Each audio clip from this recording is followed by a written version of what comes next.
Hello, my name's Roger Watson and welcome to this session on the Skeletomuscular system.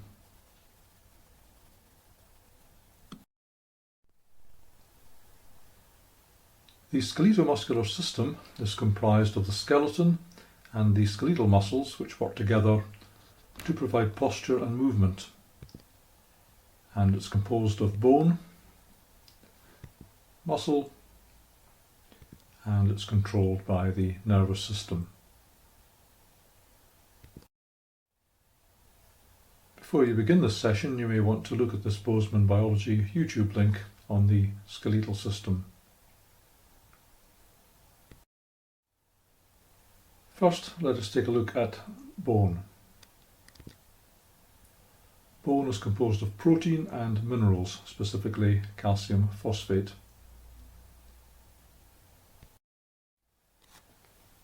And here you see the structure of a typical long bone. There's compact tissue on the outside. This is what we usually associate with bone. It's very hard. Underneath that there's slightly softer and less dense cancellous tissue, and in the middle of the bone is the bone marrow.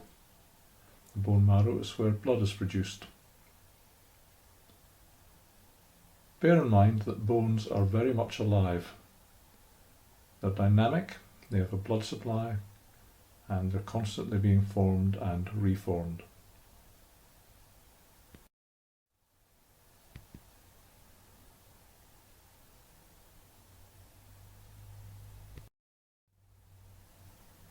And here's a diagrammatic cross-section of a bone showing the blood vessels inside and outside, and there are holes in the bone where the blood vessels enter.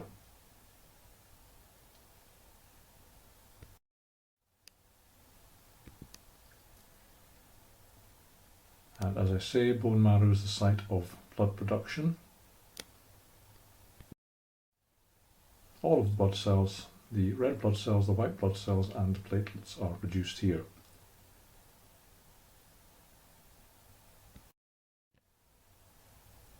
Next, let's look at the skeleton. The skeleton is composed of 206 bones in the adult. There are more in children, but these bones fuse, specifically bones in the skull. So the infant skeleton has over 300 bones.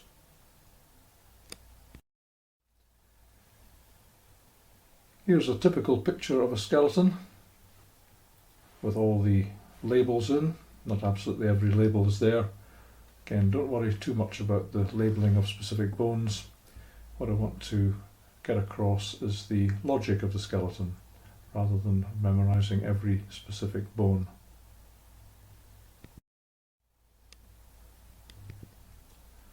The skeleton is divided into the axial skeleton and the appendicular skeleton.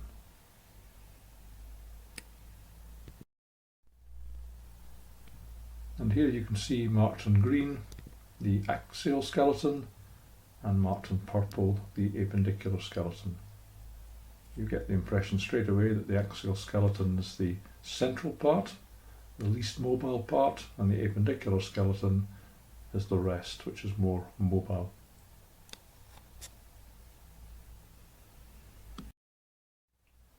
So the axial skeleton is composed of the skull, the vertebral column, and the ribs.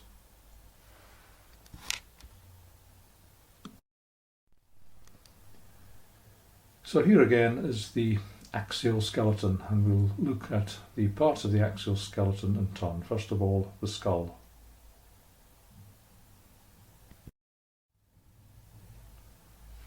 The skull is composed of 22 bones. And here are the bones of the skull shown in colour. Remember, all the ones you see here are paired. The frontal, parietal, temporal and occipital bones will be familiar to you from the respective parts of the brain that they cover. The mandible is the bottom jaw, that's the one that moves, and the maxilla is the top one, and that's fixed.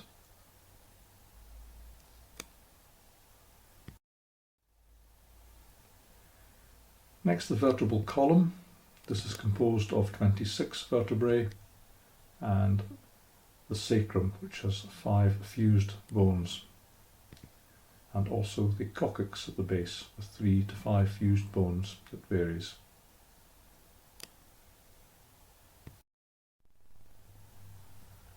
And here are 2 views of the vertebral column. One from the side with the front at the left, and a posterior view looking at the back. Looked at from the back or from the front, the spinal column, vertebral column looks straight, but looked at otherwise, it's got, from starting at the top, a cervical concave curve, a thoracic convex curve, and a concave lumbar curve, and then the sacrum and the coccyx at the foot.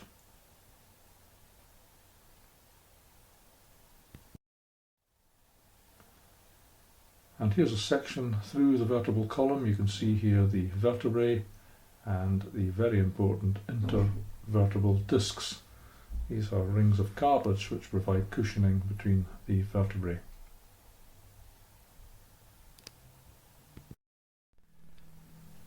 And here's a slightly different view showing the spinal cord, which is part of the central nervous system and the nerve roots which extend from it. You can see that the spinal cord runs down the middle of the vertebral column. This is clearer in the next diagram.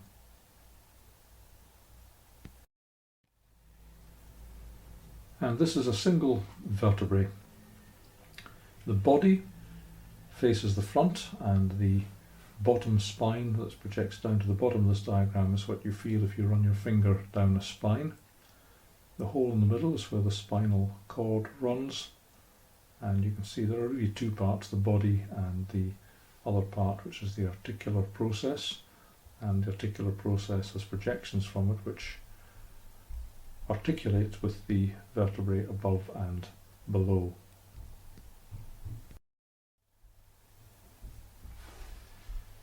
The appendicular skeleton is composed of the shoulder, the pelvis, the limbs. Again, shown here in pink.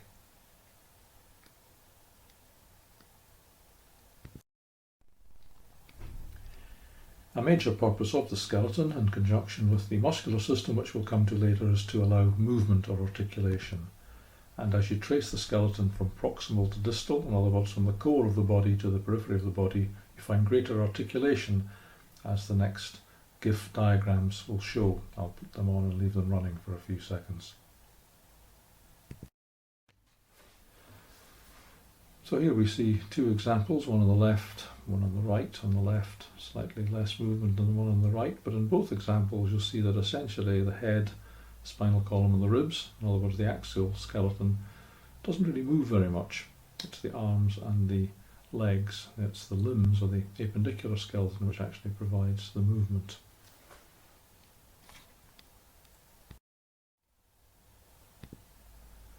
So movement's limited in the axial skeleton and greater in the appendicular skeleton, and greatest in the hands and the fingers.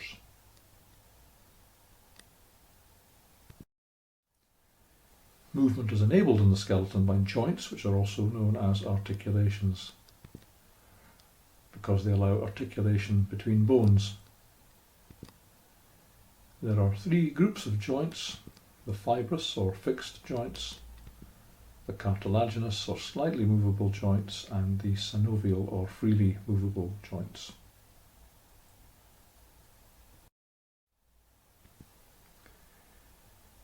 So here are some examples of fibrous, cartilaginous and synovial joints. Fibrous joints are exemplified by those between the sutures of the skull. These don't move. Cartilaginous joints, we've already seen these between the vertebrae, they allow limited movement. And then the other joints, which are synovial, for example elbow, knee and shoulder, allow a greater range of movement.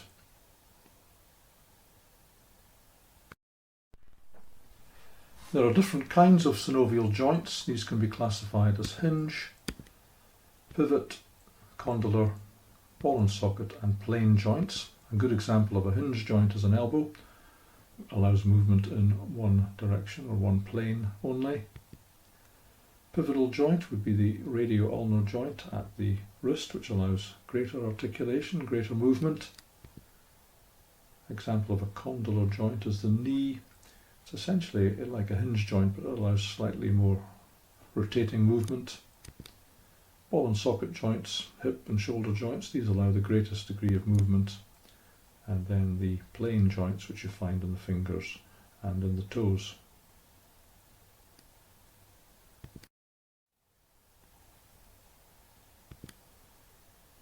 Bones are connected to one another by ligaments. Here's an example of the knee joint, and you can see the ligaments holding the bones together here. Ligaments are similar to tendons, but tendons join muscles to bones.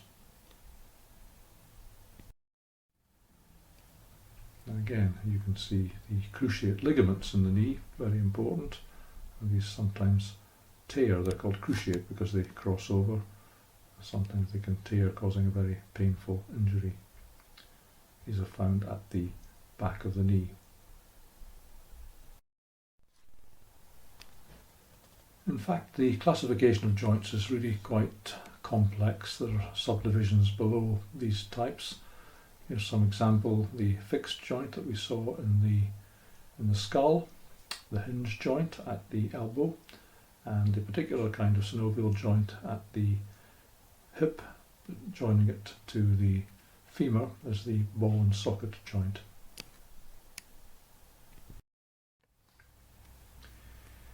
And here are some other examples of synovial joints. They're called synovial joints, by the way, because they have synovial fluid in them, and that lubricates the two articulating surfaces. That's unique to the synovial joint as opposed to the other kinds of joints. Here we have some other examples. Another example of a ball and socket joint is the shoulder joint, and this particular joint allows the greatest range of movement in the body through 360 degrees. At the elbow, below the hinge joint, there's another pivot joint allowing the forearm to rotate. Now an example of a plane joint is the saddle joint in the wrist.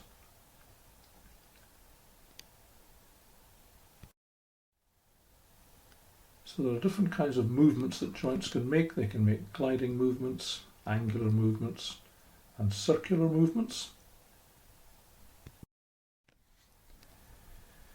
Joint movements can be classified in different ways, and some joints are capable of more than one kind of movement. The angular movement that joints make are flexion and extension. For example, flexion is bending the elbow towards you, extension is moving it away from you. Abduction and adduction. Abduction is moving a limb towards you, for example, taking your arm down to your side, and adduction is moving the arm away from the side. And also circular movements, circumduction, which is only capable by the shoulder joint, which can make a complete 360 degrees circumduction movement, but also pronation and supination, which is turning the palm of the hand up for supination and down for pronation.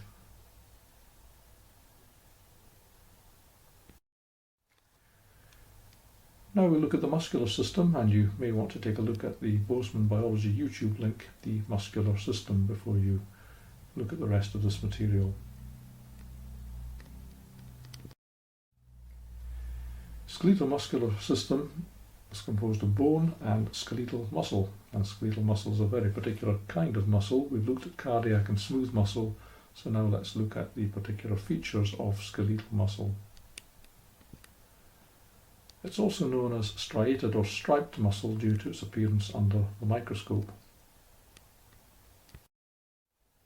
If you look at skeletal muscle, that's exactly what it looks like. It's striped or striated.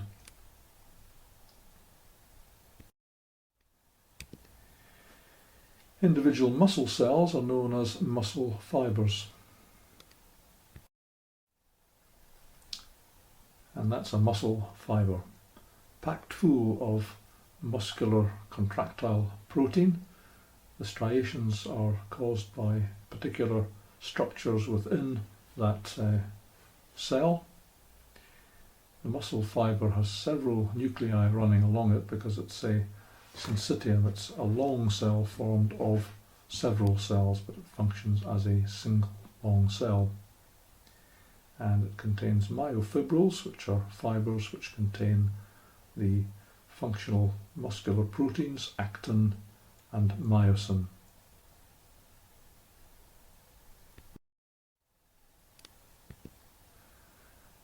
And muscle fibres are gathered in bundles that form individual muscles. So here you see a bone with a muscle attached to it by the tendon, and you can see how the fibres are gathered together into bundles which form a single muscle. Running through the muscle are blood vessels and also other connective tissue, the endomysium and the perimysium, which surround the muscle fibres and the muscle bundles respectively.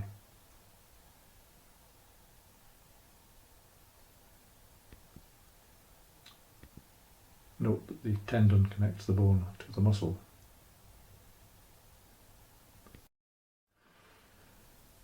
The function of a muscle can only really be understood if we look at its microstructure, and the contractile units of muscle, which give it the striated appearance, are composed of two proteins, actin and myosin. And actin and myosin are arranged like this. There are thick filaments of myosin and thinner filaments of actin, and these articulate across each other by a process which we'll look at in a few slides' time.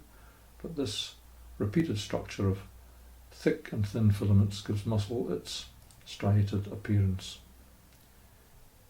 The distance between one set of actin muscles and the next is known as a sarcomere.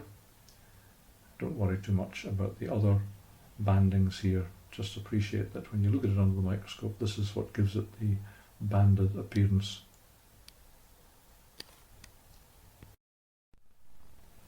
And movement of these two proteins relative to one another leads to contraction.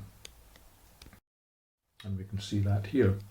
At the top the muscle is relaxed, at the bottom it's contracted, because the two sets of proteins move relative to one another.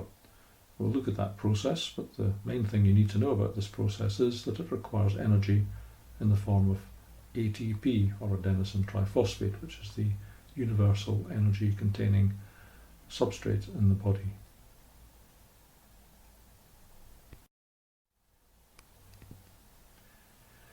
So contraction is a chemical process involving ATP. And here's a very static diagrammatic representation of that process. First of all, the process begins with the myosin head firmly attached to the actin. In the presence of ATP, which becomes hydrolyzed, releases energy. That bond between the actin and the myosin breaks down. The myosin head moves along and rebinds to the actin and then moves back to its original position, and this causes the power stroke, which moves the actin relative to it, and that's what causes the contraction of a muscle.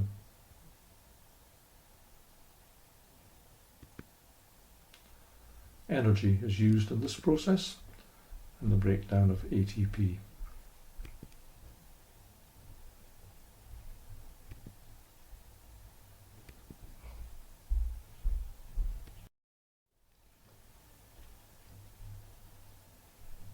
And essentially this is what it looks like. The ATP hydrolyzes, breaks down that link between the actin and myosin. The myosin moves along, reconnects to the actin and moves the actin relative to it. You can see it in the next diagram, which is slightly more three-dimensional. Just look at that for a few seconds.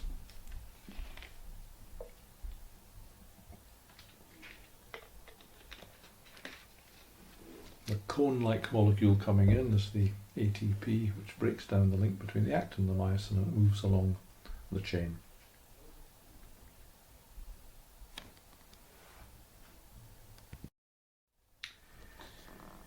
Muscle contraction is under the control of the nervous system, and in skeletal muscles it's under the control of the central nervous system via the motor system of the peripheral nervous system.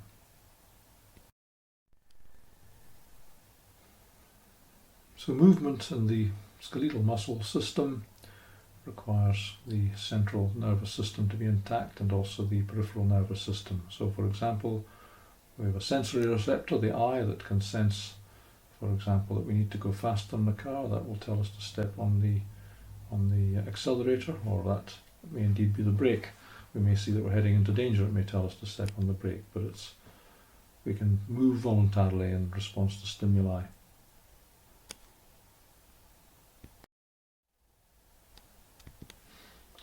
Electrical signals from the nervous system are transmitted to the muscle, and this is conveyed from the nervous system to the muscle at the neuromuscular junction.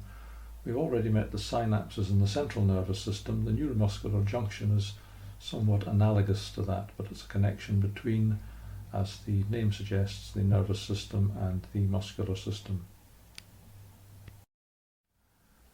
Here you can see the branching nerve fibers branching down towards the muscle. These are motor axons, and you can see where they connect at the neuromuscular junctions.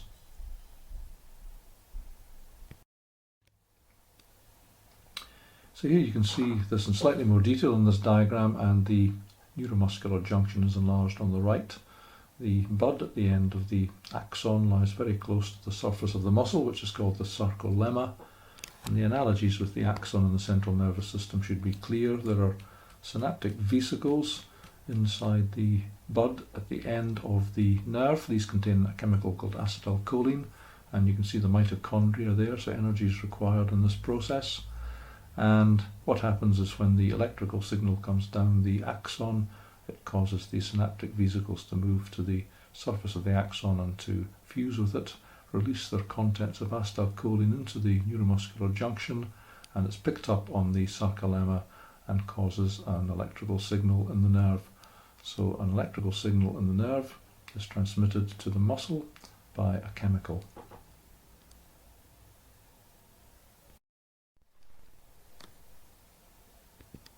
So as I say, electrical activity in the neuron is conveyed to the muscle chemically by acetylcholine.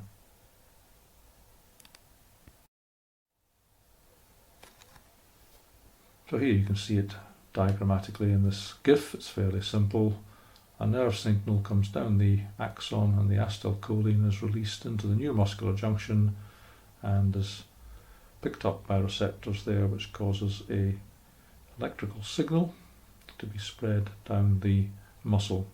And the spread of that electrical signal along the muscle is almost exactly analogous to the spread of the action potential across a nerve in the nervous system at an axon.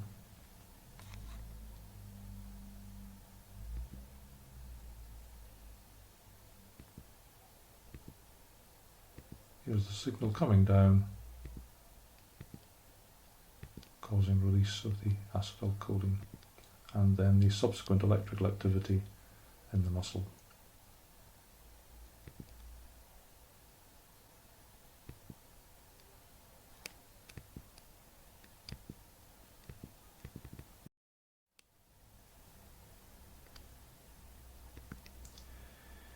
So the electrical activity is what leads to the muscle contraction.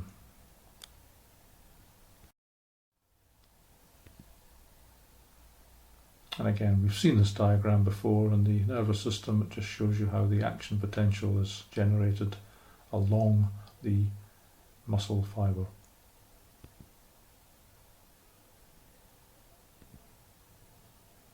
So there's an electrical signal at the top picked up on the muscle fibre that causes the mechanical movement or contraction in the muscle. So you've got an integrated system of electrical, chemical and mechanical movement.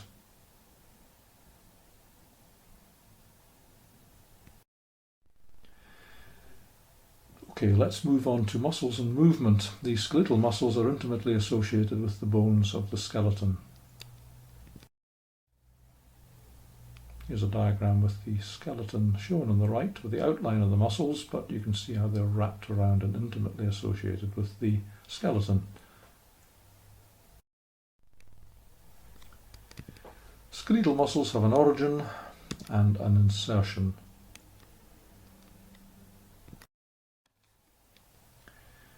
For example, in this diagram, the origin of the muscle which flexes the arm, the bicep, is at the shoulder, and the insertion is at the elbow.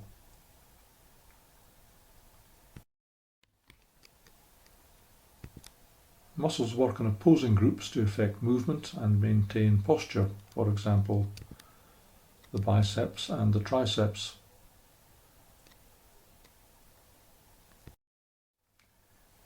Here are the biceps and the triceps. Contracting the biceps pulls the forearm up towards the upper arm, and extending the tricep results in the opposite movement as shown in the next diagram. Here on the left, the triceps are contracted and the biceps are relaxed, and on the right, the triceps are relaxed and the biceps are contracted. That allows flexion on the right and extension on the left of the arm.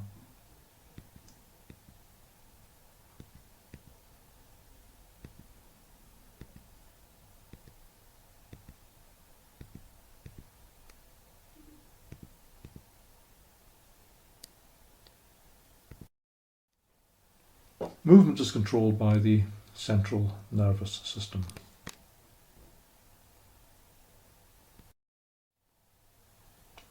So, some questions. 1. What 4 tissues does the long bone consist of? 2. How many bones are there in an adult skeleton? What are the 2 major divisions of the skeleton, and which mineral is found in bones? 3. Name 2 parts of the axial skeleton and 2 parts of the appendicular skeleton. 4. Excluding the jaws and other small bones, name the 4 largest bones of the skull that enclose the cranium. 5. In addition to the coccyx, what are the 4 regions of the spine in order from the top? 6. What does a joint do, and name 3 types? In addition to the hinge joint, name 4 other types of synovial joint. 8. What are the 4 movements of an angular joint? 9. Name the 3 types of muscle, which one is also described as striped or striated. 10. What are the 2 types of contractile protein and where are they contained? What is used in the process of contraction? 11. Describe what happens at a neuromuscular junction. 12. What are the ends of a skeletal muscle called where it joins to the skeleton? What joins the muscle to the bone, and what is it made of? 13. Which 2 muscles of the arm control the movement of the lower arm? How would you describe the relative positions of these muscles, and which one is responsible for extending the arm?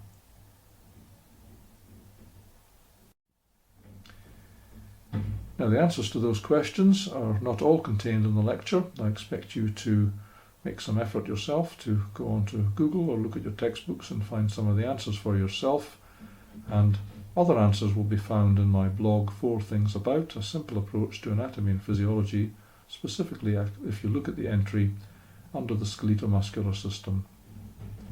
Thank you very much for listening.